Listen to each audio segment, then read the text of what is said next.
¿qué tal amigos de Posta? Mi nombre es Elizabeth Cano, gracias por acompañarnos en un capítulo más de La Entrevista. Hoy está con nosotros un político mexicano que ha estado de verdad muy presente generación tras generación, ya que ha sido 3 veces diputado federal, ha sido senador de la República y es fundador del PRD. Está con nosotros Jesús Ortega. Bienvenido, Jesús. Qué placer de verdad tenerte. Muchas gracias, Elizabeth. Un placer para mí y aprecio mucho la invitación para poder charlar y platicar y resolver sobre algunos asuntos que es importante. Oye, ¿quién es Jesús Ortega Martínez? ¿Cómo te describes?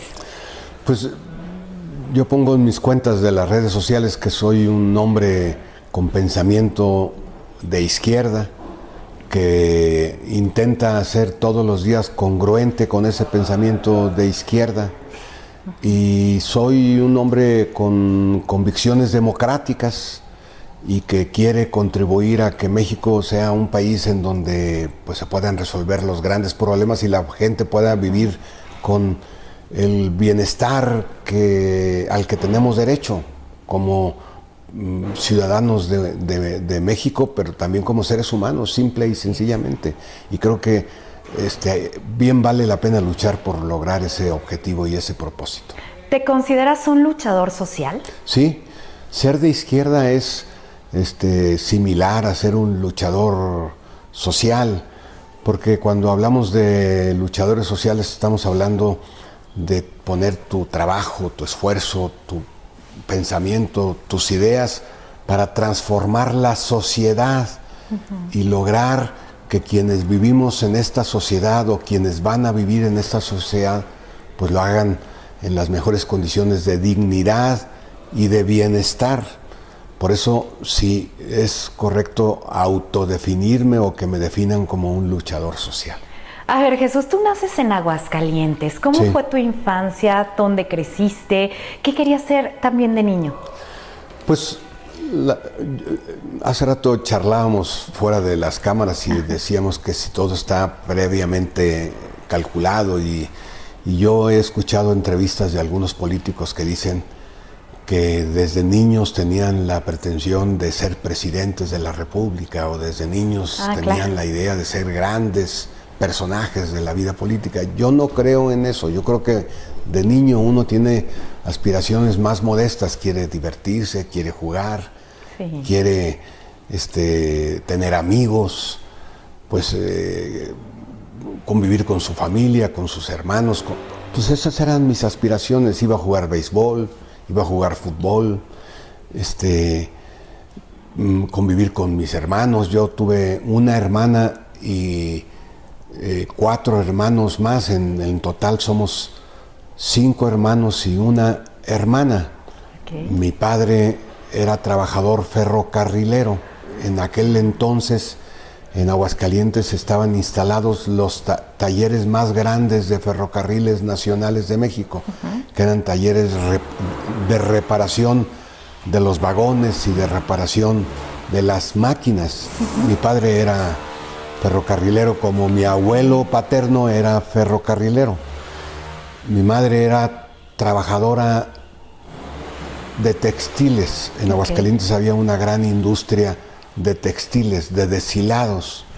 Y mi madre, de joven, era una obrera en una fábrica de textiles. Pues éramos una familia de escasos recursos, pero no me estoy quejando, sino simplemente dar cuenta de una realidad que asumía y que yo fui un niño que pudo desplegarse y ser feliz en su niñez. No tenía esas grandes aspiraciones. En realidad a mí me surgieron aspiraciones sociales cuando estaba estudiando en la secundaria.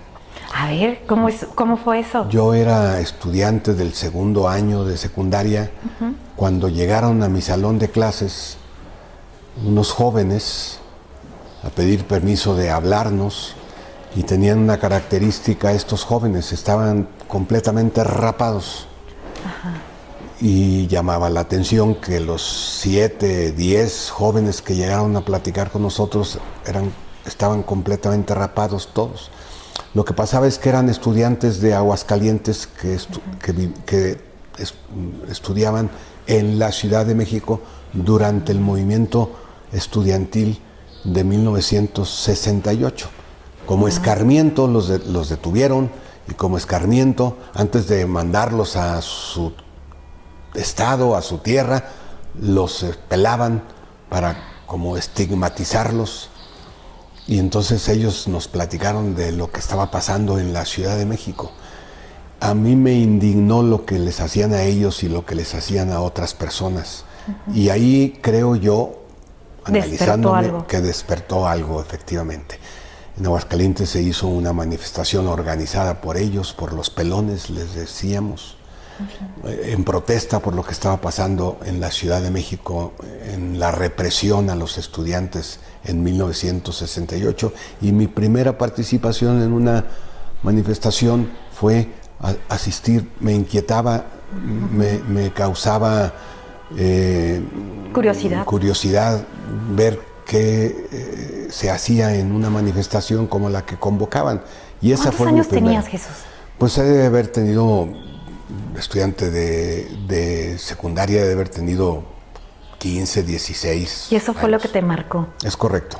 Eso fue lo que me marcó principalmente. Después estudié en el Instituto Tecnológico Regional de Aguascalientes.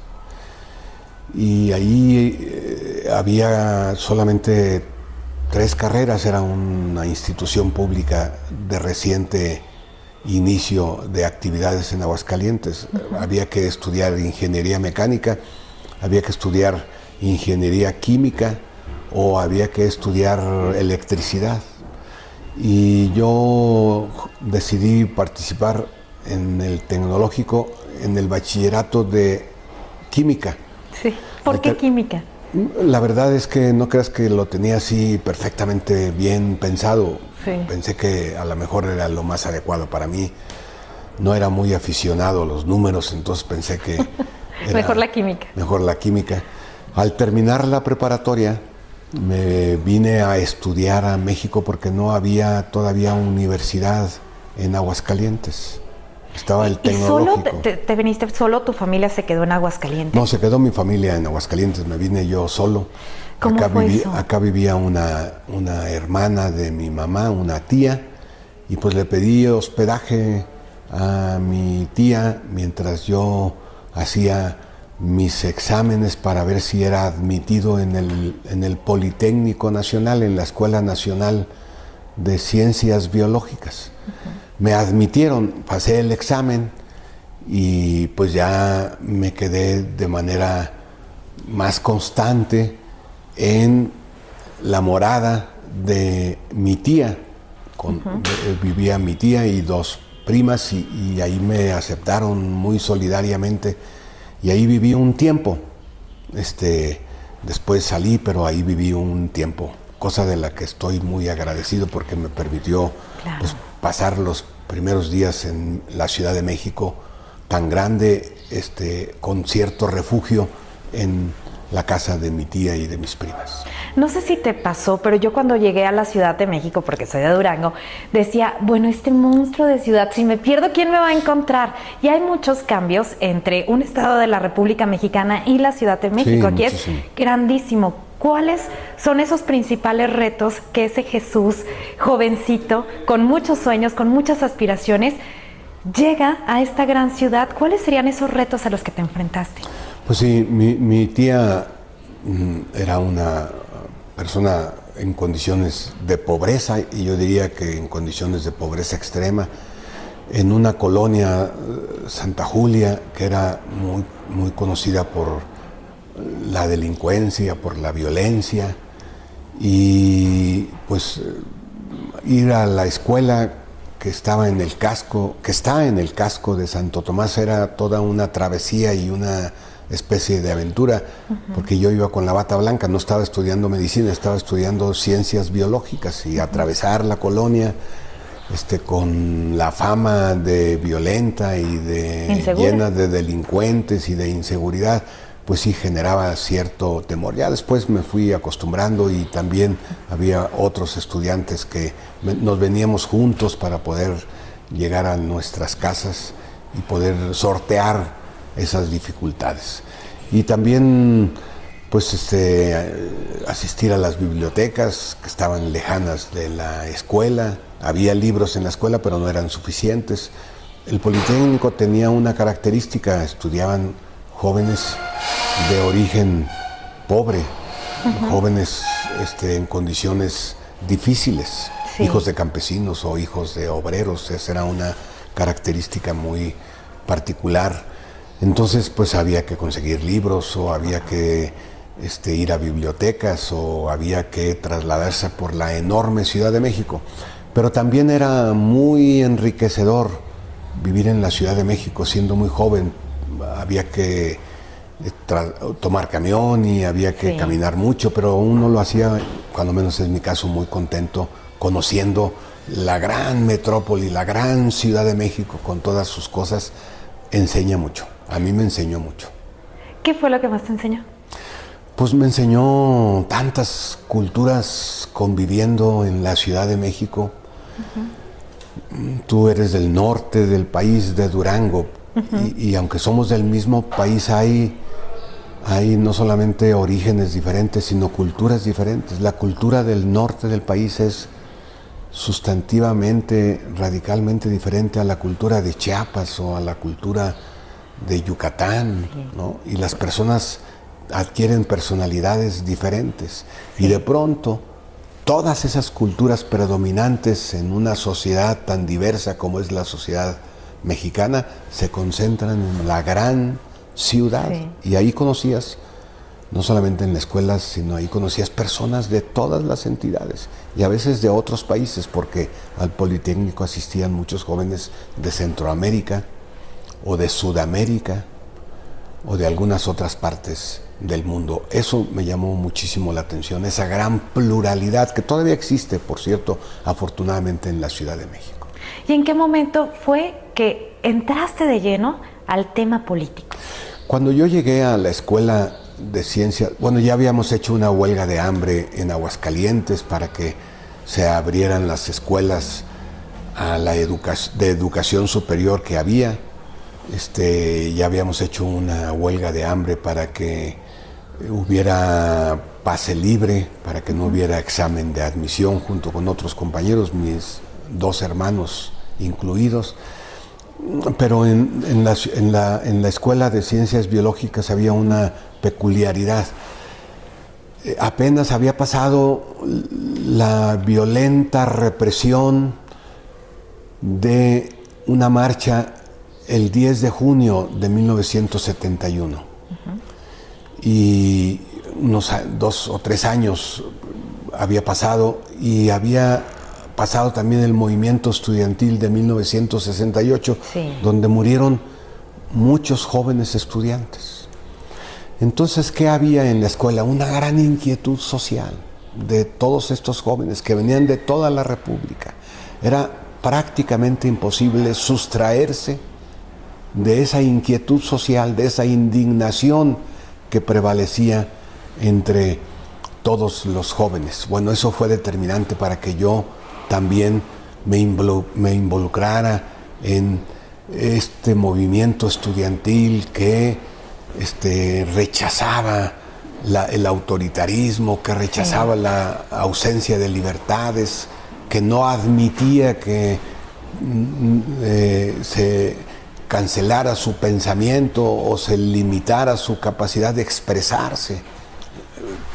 Ese gran movimiento en las escuelas del Politécnico y de la universidad pues fue determinante para que yo continuara en esa determinación de ser un hombre con causas sociales, ¿no?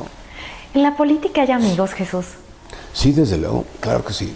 Hay amigos muy entrañables, muy queridos. Y uno en este caminar con ellos no solamente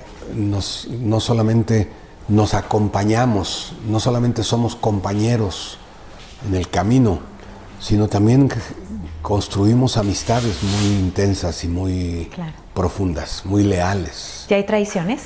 También hay traiciones. de amigos y de compañeros, de lucha y de partidos. ¿Te han traicionado? Sí, muchas veces, pero muchas veces. Hay una expresión que decimos mucho en el PRD, porque sí ha habido muchas traiciones, que contra la traición no hay defensa. En el béisbol hay un dicho que contra la base de bolas no hay defensa. Pues en la política contra la traición no hay defensa. Por más que estés preparado para enfrentar circunstancias difíciles y por más que pienses que se va a poder presentar actos de traición, no estás siempre plenamente preparado y vas a vivir experiencias muy desagradables. Entre ellos que claro. te traicionen o que traicionen la lucha o que traicionen el movimiento. Pues o los acuerdos. Muchos amigos y compañeros que considerabas absolutamente leales. Claro. Entonces, en política sí hay amigos, sí hay traiciones, sí. ¿Y hay amor? Tienes una compañera de lucha tú también. Sí, Angélica de la Peña, que también fue diputada federal y fue senadora. Yo la conocí en la Ciudad de México, así como yo me había venido a estudiar al Politécnico. Ella había salido de Guadalajara, que ella es originaria de Guadalajara, había salido a estudiar artes escénicas, particularmente teatro, en la escuela de la Universidad Nacional Autónoma de México, donde se aprende teatro, hacer teatro. Pero ella ya militaba allá en Jalisco, en el Partido Comunista Mexicano. Nos encontramos en algún movimiento, en alguna lucha, y luego nos encontramos de nueva cuenta en el Partido Socialista de los Trabajadores. Y ahí estuvimos trabajando y luchando y acompañándonos juntos durante mucho tiempo. En realidad, ahí decidimos juntarnos para formar una familia, un hogar. No nos casamos, sino que simplemente decidimos vivir juntos. Claro. Y vivíamos juntos, pero también luchábamos juntos en el mismo partido y por las mismas causas.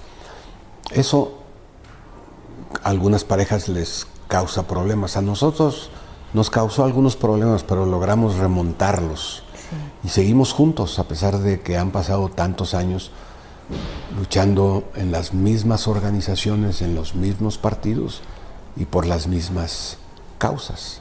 Y dos hijos producto de este encuentro entre Angélica y Sí, tenemos 2 hijos. José María, que le pusimos José María en honor a José María Morelos, y Francisco Javier, que le pusimos ese nombre en honor a Francisco Javier Mina, que era un patriota español que dejó España para venirse a luchar a la Nueva España, a México, por la independencia de México. Luchar contra los ejércitos de su país en favor de la independencia de México. Francisco Javier Mina, así se llama mi segundo hijo. Y José María Ortega de la Peña, en razón de José María Morelos. Perfecto, Jesús, se nos termina el tiempo. Nada más con esto cerramos. ¿Qué legado quieres dejar para México?